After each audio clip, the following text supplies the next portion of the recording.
Salam persaudaraan dari Bukit Sandar Matahari Nadalero. Kami menyapamu semua dalam senandung ucap salam dalam Sang Sabda. Bacaan Injil dan Renungan hari ini, edisi 6 Desember 2024, Jumat, Pekan Advent pertama, disusun dan dibawakan oleh Frater Ruben Bau SVD. Selamat mendengarkan.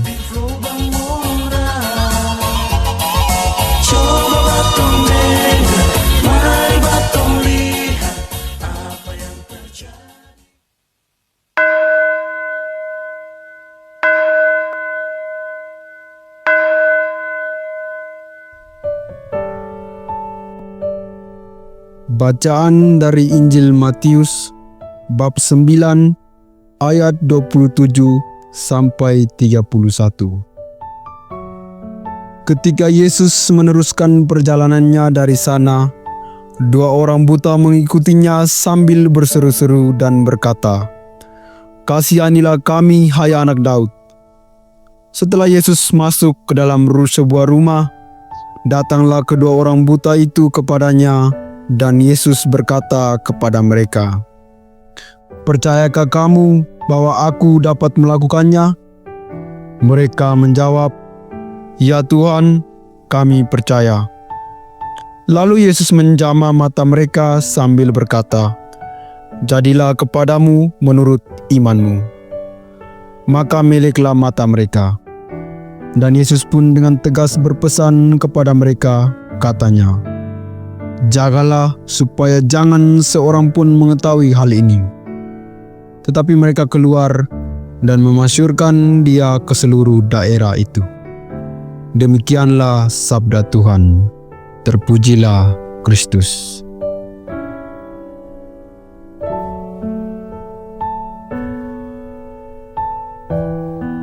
Ibu bapa, saudari-saudaraku yang terkasih dalam terang Sang Sabda.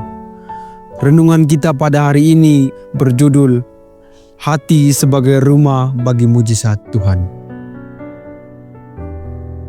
Perikop Injil Matius yang barusan kita dengar menghadirkan kepada kita satu mujizat yang dibuat oleh Yesus terhadap dua orang buta. Kedua orang buta tersebut berteriak memanggil Yesus agar mereka disembuhkan dari penderitaan mereka.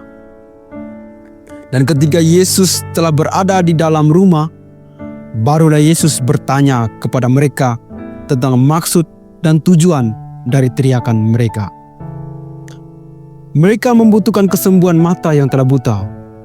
Mata yang buta itu disembuhkan oleh Yesus setelah menyatakan iman akan Tuhan yang pasti menyembuhkan mereka. Ya Tuhan, kami percaya. Ibu bapa, saudari-saudaraku yang terkasih dalam terang Sang Sabda.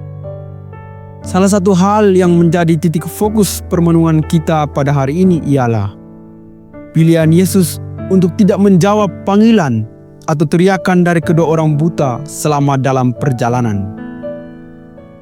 Yesus memilih masuk ke dalam suatu rumah, dan baru di rumah itulah Yesus bertanya, "Percayakah kamu bahwa aku dapat melakukannya?" Hemat saya, tindakan Yesus ini disebabkan oleh dua alasan. Yang pertama, Yesus tidak mau membuat mujizat di tempat yang terbuka, seperti di jalan-jalan atau di kerumunan banyak orang. Karena hal demikian akan berakibat bagi keefektifan dari pewartaan Yesus.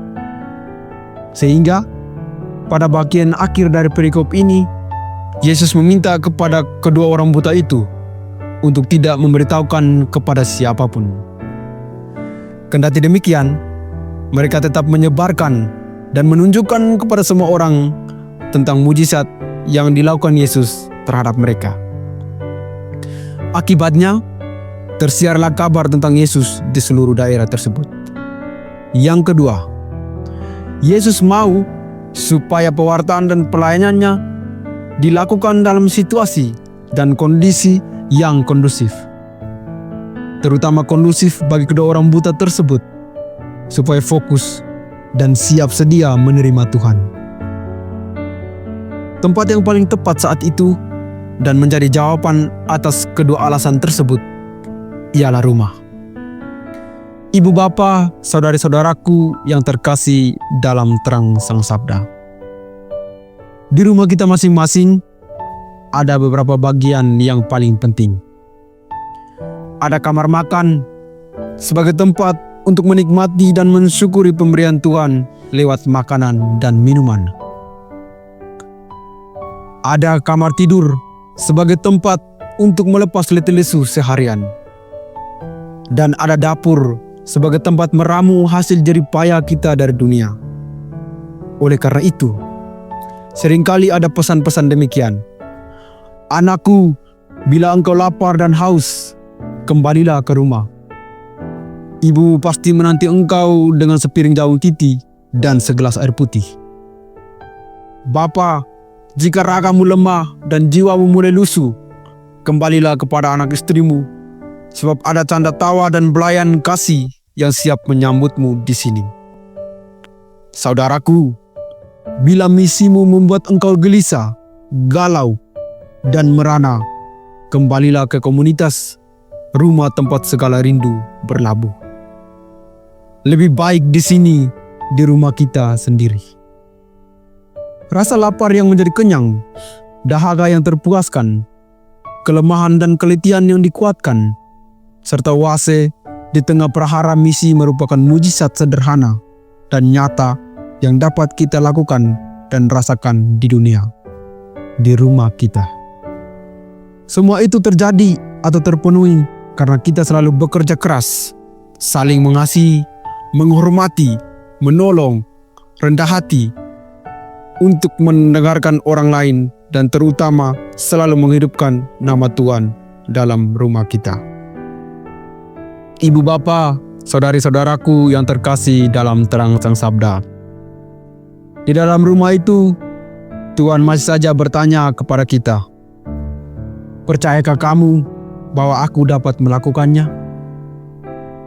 Rumah yang sudah bersih dan selalu menjadi pelabuhan terakhir bagi setiap anggota itu masih juga dipertanyakan Tuhan. Tuhan mengendaki rumah yang demikian berlanjut juga ke dalam rumah setiap pribadi, yakni hati kita. Hati kita menjadi tempat berdiamnya Tuhan. Untuk bisa menjadi tempat berdiamnya Tuhan, maka kita dituntut menciptakan situasi dan kondisi yang baik dan benar atau kondusif bagi Tuhan. Sehingga Tuhan dapat memilih masuk ke dalam hati kita dan tinggal dalam hati kita sebagai rumahnya. Maka kita pun siap dan berani menjawab Tuhan, ya Tuhan, kami percaya bahwa segala sesuatu tidak ada yang mustahil bagimu. Terjadilah padaku menurut perkataanmu. Dengan demikian, berkat hati kita yang pantas menjadi tempat kediaman Allah, membawa kesembuhan bagi diri sendiri dan orang lain. Semoga.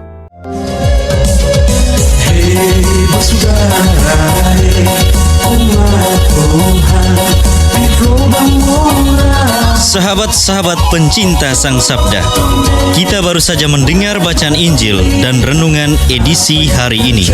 Sampai jumpa kembali pada edisi berikut. Terima kasih kepada Divisi Kerohanian website Seminari Tinggi Santo Paulus Ledalero. Semoga Sang Sabda menjiwai seluruh pengalaman hidup kita hari ini. Tuhan memberkati kita sekalian. Amin. Dalam satu hati, di dalam kasih Yesus.